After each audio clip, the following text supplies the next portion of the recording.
శ్రీమాత్రే నమః. శ్రీ గురుభ్యో నమః. జై దుర్గామాత.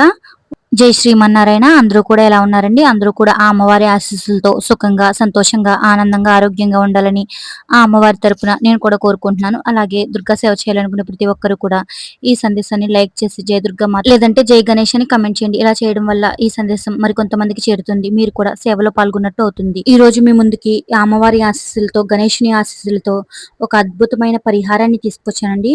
ఉద్యోగం మరియు వ్యాపారంలో అభివృద్ధి లేక ఎంతో మంది బాధపడుతూ ఉంటారు. ఇలా చాలా మందికి కూడా మనం చెప్పిన పరిహారాల ద్వారా ఎన్నో సమస్యలు పరిష్కరించాము. ఇలా ఎంతో మంది వాళ్ళు ఈ మంత్రాలు పాటించడం, ఈ చిన్న చిన్న పరిహారాలు చేయడం వల్ల వాళ్ళ జీవితంలో ఎన్నో మార్పులు వచ్చాయని చెప్తున్నారు. అలాగే ఈ రోజు చెప్పబోయే మంత్రం ఏమిటంటే, ఉద్యోగ అవకాశం కోసం మరియు వ్యాపార అభివృద్ధి. ఎంతో మంది ఉద్యోగం కోసం ఎంతో ప్రయత్నిస్తూ ఉంటారు. వాళ్ళ చదువుల్లో ఏమి తేడా లేకపోయినా, వాళ్ళు చేసేదంతా పర్ఫెక్ట్ గా ఉన్నా సరే, ఒక్కొక్కసారి ఉద్యోగం రావడానికి చాలా ఆలస్యం పడుతుంది. ఎంతో కష్టపడుతూ ఉంటారు. ఎంత కష్టజీవి అయినా, ఎంత సంకల్పం ఉన్నా సరే వాళ్ళకి కొన్ని సార్లు అనుగ్రహం ఉండదు. అది లేక ఎంతో జీవితంలో ఎన్నో ఇబ్బందులు పడుతూ ఉంటారు. ఉద్యోగం వచ్చే అవకాశాలు ఉన్నా కూడా ఉద్యోగం రాకుండా ఆగిపోతుంది. అలాగే వ్యాపారం అంతా బాగుంటుంది, కానీ అభివృద్ధి ఉండదు. చేసిన వ్యాపారం అంతా చేస్తారు, ఏమైపోతుందో తెలియదు. ధనం చేతికి రాదు, నిలకడ ఉండదు, శాంతి ఉండదు. అలాంటి వాళ్ళు ఎవరైనా సరే గణేశుని మనసులో తలుచుకుంటూ ఈ మంత్రాన్ని గనక జపించారంటే అద్భుతమైన ఫలితాలనేవి మీకు లభిస్తాయి. ఉద్యోగం కోసం చూసే వాళ్ళకి ఎంతో మంచి ఫలితాలు ఉంటాయండి. ఎంతో మందికి కూడా నేను ఈ సమస్యకు పరిష్కారం చెప్పగా, వాళ్ళు దీన్ని చేయగా ఎంతో మందికి మంచి రిజల్ట్ వచ్చింది. వాళ్ళు మళ్ళీ నాతో షేర్ చేసుకున్నారు కూడా. థ్యాంక్స్ అక్క, మీరు ఇలా చెప్పినందుకు. మీరు ఇలా చెప్పడం వల్ల నేను ఇలా చేసినందుకు నాకు ఉద్యోగం వచ్చింది.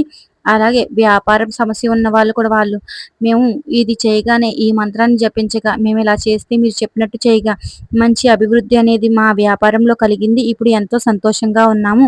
ఈ మంత్రం వల్ల మాకు ఎన్నో మార్పులు వచ్చాయి అని ఎంతో మంది చెప్పారండి. మీరు కూడా నమ్మకంతో ఈ మంత్రాన్ని గనక పాటిస్తూ మీ సమస్యను తలుచుకుంటూ, అమ్మ గణేష్, వినాయక స్వామి, అన్నిటిలోని ముందు ఉండేవాళ్ళు వినాయక స్వామి. మనం ఏ పూజ చేయాలనుకున్నా ఫస్ట్ గా తెలుసుకోవాల్సింది వినాయక స్వామి. అలా వినాయక స్వామిని మనసులో తలుచుకుంటూ, నాకు ఈ దోషం, నాకు ఇలా ఉద్యోగం రావట్లేదు, మరి ఏ దోషం వల్ల రావట్లేదు, దేని వల్ల రావట్లేదు నాకు తెలియదు స్వామి, అంతా నీకే తెలియాలి. నాకు ఏదైనా దోషం కలిగినా, లేదంటే ఏదైనా సమస్య ఉన్నా దానిని అడ్డు తొలగించి, నాకు ఎటువంటి సమస్యలు లేకుండా చూసి నాకు ఉద్యోగాన్ని ప్రసాదించండి. నా జీవితంలో మంచి మార్పులు రావాలి. లేదంటే నేను చేసే ఉద్యోగంలో నాకు ఇంకా మంచి ప్రమోషన్ రావాలి. నా వ్యాపారం అభివృద్ధి జరగాలి అని మనసులో తలుచుకుంటూ, దైవం మీదే మొత్తం మనసంతా ఉంచి, నమ్మకంతో ఈ మంత్రాన్ని గనక మీరు జపించినట్లయితే మీరు త్వరలోనే మార్పును చూస్తారు. అంటే కొన్ని రోజులు సమయం పట్టినా ఎప్పటికైనా మీకు ఉద్యోగం అనేది తప్పకుండా వస్తుంది. మీరు ఈ మంత్రం జపిస్తూ ఉండాలి. ఇది ఎంతో శక్తివంతమైన గణేశుని మూలమంత్రం అండి. ఎంతో మందికి మంచి రిజల్ట్‌నిచ్చింది.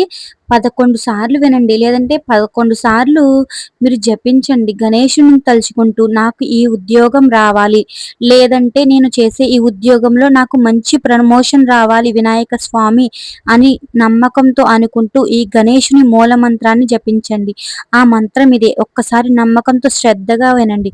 ఓం శ్రీం హ్రీం క్లీం గ్లం గం గణపతియే వరవరద సర్వ జనం మే వసమానాయ స్వాహ.